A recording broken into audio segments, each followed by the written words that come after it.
We are Eric Young Champions, a group of young people aged 11 to 18 who have come together to raise awareness around bladder and bowel problems. We know that being a young person with a bowel or bladder condition can be difficult, especially as you're growing up and becoming a teenager. We wanted to share our experiences of moving from primary school to secondary school so that you can hear advice from other young people like you. Some of us moved schools a while back and some of us are just about to. These are our stories. When I moved from primary school to secondary school, I met with teachers and staff before, including the SENCO. I was able to talk about the support I was going to get and they could share my needs with other staff. I also asked if there was a place I could keep my change of clothes and any medical equipment that I needed. This could be useful for you. I know you might not want to tell people about your condition, but it's so much better if you do because then they can help you. My advice is to tell your head of year so that they can tell all the teachers that need to know and you don't have to keep repeating your story. If you can, get your registration teacher to email any supply teachers about your needs so they aren't forgotten about. Like lots of the other young champions, I have a toilet pass. Definitely ask for one of these. I left primary school last year and I've actually found that my secondary school has been more supportive.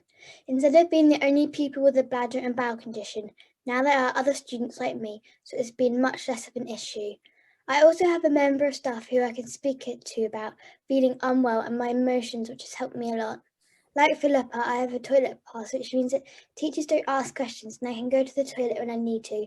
This reduces the stress of asking teachers, especially in front of class. I'm going to be moving to secondary school in September and I have already spoken to some of the staff. Knowing that they already know my need means that I don't have to be worried about the future.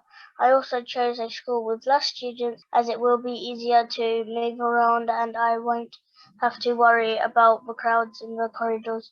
I would recommend talking to staff before you go. When I moved school, I found I was no longer the only people with a disability. I met another young person who uses a wheelchair. Before I moved to the school, I had a look around the building and got to know where the facilities were, like the toilets and the lift. When term actually started, they let me and my friends leave 5 minutes early so that we wouldn't be crushed in the corridors. We were so low down, people wouldn't be able to see us. You can ask for an adjustment like this if you think it would be helpful.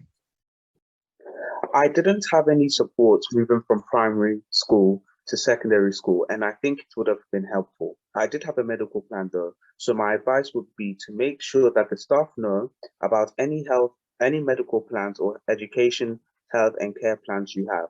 I also had my specialist nurse attend meetings at school with me, as I felt staff didn't have enough awareness.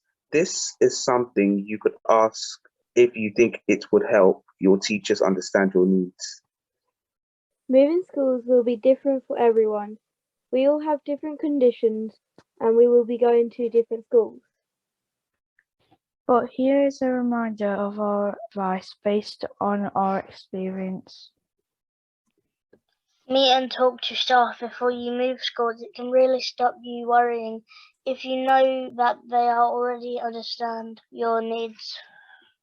Make sure the staff know about any medical plans or education, health and care plans you have, or put them in touch with your specialist medical teams if they need advice. Ask for a toilet pass and make sure that all staff understand what it means. No questions asked and no delays. Ask for a safe place to keep a change of clothes and any medical equipment that you need. Ask if there is a member of staff you can go to when you are feeling unwell or upset.